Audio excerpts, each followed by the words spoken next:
We are seriously going to overtime. This is crazy, man. Like, insane. Look at my fucking hand. Like, I can't handle this shit. Brutal. Penalty shot. Let's fucking go here. Woo! Drouin, what are you doing? Jesus. Woo! Yeah! Yes! What a win! That's what I'm talking about, baby. Woo! Yeah! What a win!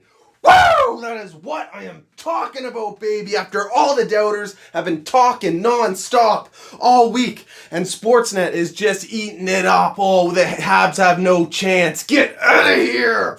Yeah! The Montreal Canadiens defeat the Pittsburgh Penguins 3-2 in overtime off a goal from none other than Jeff Petrie. Whoa, yeah! Whoa! Did they ever earn that win, baby? What a game, and my God, did I ever miss that playoff stress, man. Let me tell you, pacing all over the room, unbelievable. What a game. So freaking stressful, but I missed it. I'm telling you though, if the game would have went any other way, I'd probably been here freaking talking about how much I didn't miss the playoff stress. But after a win, it feels pretty damn good. Yeah! And it was nice to get my superstitions back on the go. Got my lucky hat going, and this ratty old shirt. I retired this quite a few years ago, probably 8 years ago, but this was the shirt I wore underneath my Habs jersey for the Pen Series back in 2010 and the Cap Series that Halak absolutely stole. Had to retire because I ripped it a couple years later. I couldn't bear throw it away though because it's my lucky shirt. But it's pretty ratty. Look at the fucking pit stains on this thing, and oh man, but it's gonna stay. I don't know if I can wash it. It's not as bad as Sidney Crosby's cup, but pretty close. Oh, I cannot believe it that we pulled that off, especially after that Drouin penalty shot. My God, I thought we were going to end up losing after having that incredible chance to finish the game. Oh, Jeff Petrie, the hero. The Habs now have a 1-0 lead on the Pittsburgh Penguins. Let's get right into this game and break the whole thing down. First period, Price was absolutely incredible to start. Dialed in right from that first whistle. He had to make a ton of incredible saves early in that first period. I think at one point the shots were about 8-1. And throughout the entire game, he just was a calming presence for us back there, stopping the Pittsburgh Penguins on their forecheck, gathering the puck up behind the net, and starting quick, smooth breakouts. Great game from Carey Price. It was, oh man, have I ever missed watching him in the crease. Then we get a goal from Jesperi, the Eagle, Kotkaniemi. Oh, and what a smart play. First of all, Byron comes down the left wing, stops up very smooth, plays the puck to Kotkaniemi, fumbles it a bit there on the half wall, but he tips it with one hand off the boards to himself, gathers it back up, puts the puck back to the point to Brett Kulak, who gets a puck through on net, and Kotkaniemi eventually finishes it. Byron and Kulak with the assists. What a goal to start the game. Habs up 1-0. Then we get another one shortly thereafter from Big Nick Suzuki, baby. Yeah, what a snipe, unassisted, and it started with a takeaway down low in the defensive zone. Suzuki gets the puck away from Brian Dumoulin, skates up, and snipes her. Far side top cheese. Oh, what a nice goal. We got a stellar talent on our hands with Nick Suzuki. Cannot wait to watch his career unfold, baby. He had an incredible game, played 23-10, and the takeaways all over the ice, the way he reads plays and anticipates plays and gets in the right body position, gets his stick in those lanes and picks off pucks. Come on, man. The kid is still so young, too. And he did not look out of place with the role he has. And with Deneau taking 3 penalties tonight, he really, really had to step up, and he did. We got playoff performing. Nick Suzuki on our hands. Watch out! Now, obviously, Price did keep us in it, especially early, but it cannot be ignored. How well we played structurally. The puck did not stay in our zone long, and our defensemen, our team defense as a whole, gave Price predictable plays for the most part to read and make the saves. And if I'm not mistaken, there were no odd man rushes against the Habs in the first period, so that was wonderful. Wonderful to see, because that is typically one of our weaknesses. And I think overall as a whole in the game, there was only 1 or 2 odd man rushes against. So if you can control that, especially against a team like the Pittsburgh Penguins, you are really putting yourself in a position for success and making the job on your goalie a lot easier. We go into the second period, and Crosby ends up getting one to make it 2-1, a dominant shift for Crosby. Oh, it's tough having to watch him play against us. I love watching Crosby play, and it's hard not to just be in awe of the things he can do on the ice. Dominant shift for him. He takes a shot. It ends up banking around to the other side. And eventually the Pittsburgh Penguins funnel that puck back towards the net. And Crosby, with the stick check on Xavier Ouellet to steal it at the side of the net there and put it right in. He's just always driving those high danger areas and putting pucks towards the net. He'll score greasy goals. He'll score nasty skill goals. You get it all from Sidney Crosby. And he really had it on full display tonight. But the Montreal Canadiens did a great job of limiting his chances. But he did get one there. It was Sidney Crosby from Jake Gensel and Justin Schultz. Then Drouin takes a penalty. The Pittsburgh Penguins tie it on that power play. Rust ends up getting it off a shot from McCann, tipped by Hornquist, and Rust finishes off the dirty goal there. And then Drouin takes another penalty. Very poor stick management in the offensive zone. But luckily, our penalty kill saved us and killed that one off. The penalty kill tonight, absolutely on fire. We'll talk about that later on.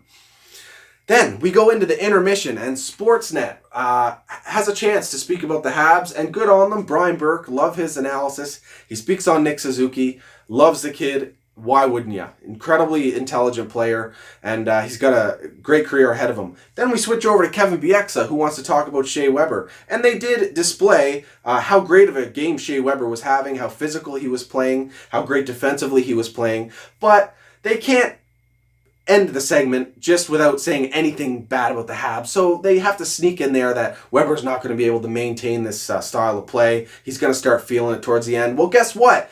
It didn't happen. He ended up playing 31 minutes and 35 seconds, and his third period was the best out of them all. Clear in the front of the net, continuing to be physical, because he's an absolute beast. Now stop talking shit about our captain. It's bogus. Just had to sneak that in there. So we go to the third period, and we end up giving up a 5-on-3 fairly early into the period. And Deneau is one of the Habs skaters who ends up in the box. That's a huge downer for the Habs. If I'm not mistaken, Sherratt was the other one.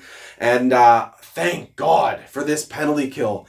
6 for 7 on the night, and they killed off this 5-on-3. Nick Suzuki, Shea Weber, and Jeff Petrie absolutely shut it down and made Carey's job a lot easier, but Carey as well just absolutely lights out for us tonight, and he continued to be in the third period and helped us kill off that 5-on-3. Now we get no goals in the third period, but Connor Sheary gets a penalty shot, whiffs on it, does not score. Then late in the third period, Jeff Petrie, almost like a sign of things to come, rung one off the post late. I thought the game was over. Ah, man. What a stressful one. I cannot believe how much pacing I was doing. And then we have to suffer the stress of overtime. We go into overtime, and it's a tightly contested period. Both teams have solid chances. Tatar with the save on Crosby, helping out Carey Price, and then Deneau comes in there and clears out the rebound. That was an insane sequence. Another moment where I thought the game might have been over. We also killed off a penalty in overtime. Again, the penalty kill coming in clutch.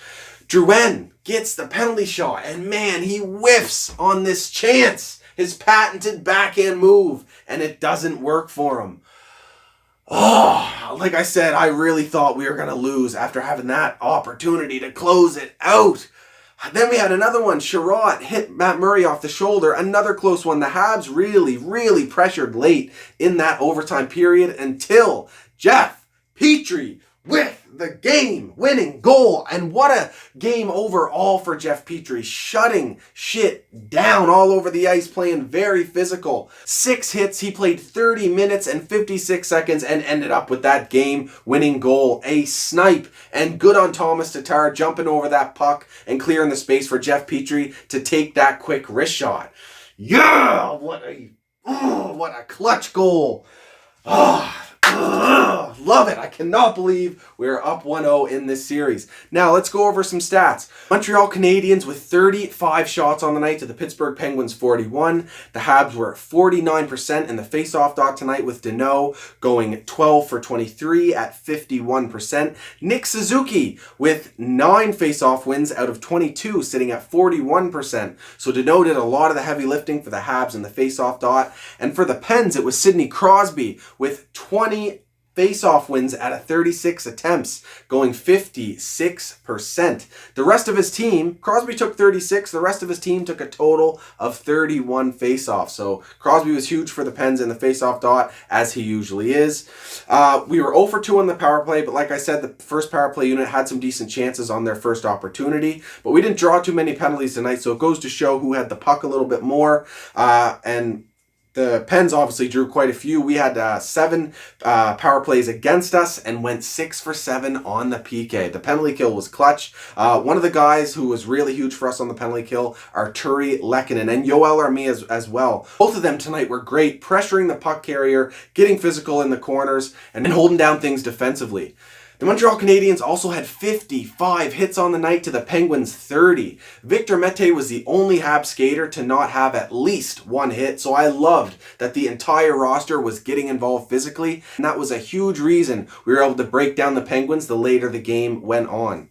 To go along with that, 27 blocks for the Habs to the Pens 17. Then you have Price and net with a .951 save percentage. 39 saves on 41 shots. What a great game for Carey Price. Watch out if this is the type of play we are going to get from him moving forward. Oh, man. I don't want to get too hyped up right away, but it's hard not to. If we can get through the Pens, I'm telling you, this team is capable of much more. It is clear they came into this series with a game plan, and tonight I feel like they did execute it. It's clear that the Penguins are a dangerous team. We all knew that they would be coming in. But for the most part, limiting the Penguins to quick one-and-done plays, responsible play in the D-zone from the Habs, breaking the puck out quick, and not making mistakes in the D-zone either with turnovers. Limiting odd-man rushes was a structurally sound game for the Montreal Canadiens. They really earned that win and gut-checked it out. A couple last things I just want to mention right quick. Deneau played a fantastic game. He did take 3 penalties, but I'm sure he'll get a handle on that over the next few games, but he did about as good a job as you can do of shutting down Sidney Crosby. Now, I had quite a bit to say about Claude Julien's lines in my reaction video to the Leafs loss. And I said at the beginning of the video, a lot of Habs fans were reading way too much into that loss, and I ended up doing the exact same thing. Clearly, it's why I'm not a coach in the NHL, because Claude's on to something here. I kind of noticed that it looked like he was using the Domi, Wheel, and Weiss line to shut down the Malkin line from time to time. He wasn't specifically line matching Deneau to Crosby and then Suzuki to Malkin. Clearly, Suzuki played against Malkin a bit here and there, but it looked like he was trying to get Domi, Wheel, and Weiss out there against the Malkin line. And that kind of makes sense. If you have 2 lines that you can play against them, it will really help you with your line matching when you are assigned as the away team. So we'll have to keep an eye on that moving forward and see how the line matchups work against Crosby and Malkin in the next few games. Also worth noting, I thought Matt Murray played a fantastic game. He made 32 saves on 35 shots, and he is clearly going to be back in net for them for Game 2. Game 2 will be Monday at 9 p.m., and once again, we will be the away team. Oh, yeah, baby! Woo! I cannot believe we pulled it off. Cannot wait for the next one. Really makes this series interesting now with the underdogs up 1-0 on the Pittsburgh Penguins. If you like these videos, hit the subscribe button, and you can follow me on Twitter, Instagram, and Facebook at Scotian Canadian. Let me know what you thought about the game down in the comments. Go Habs, go, baby!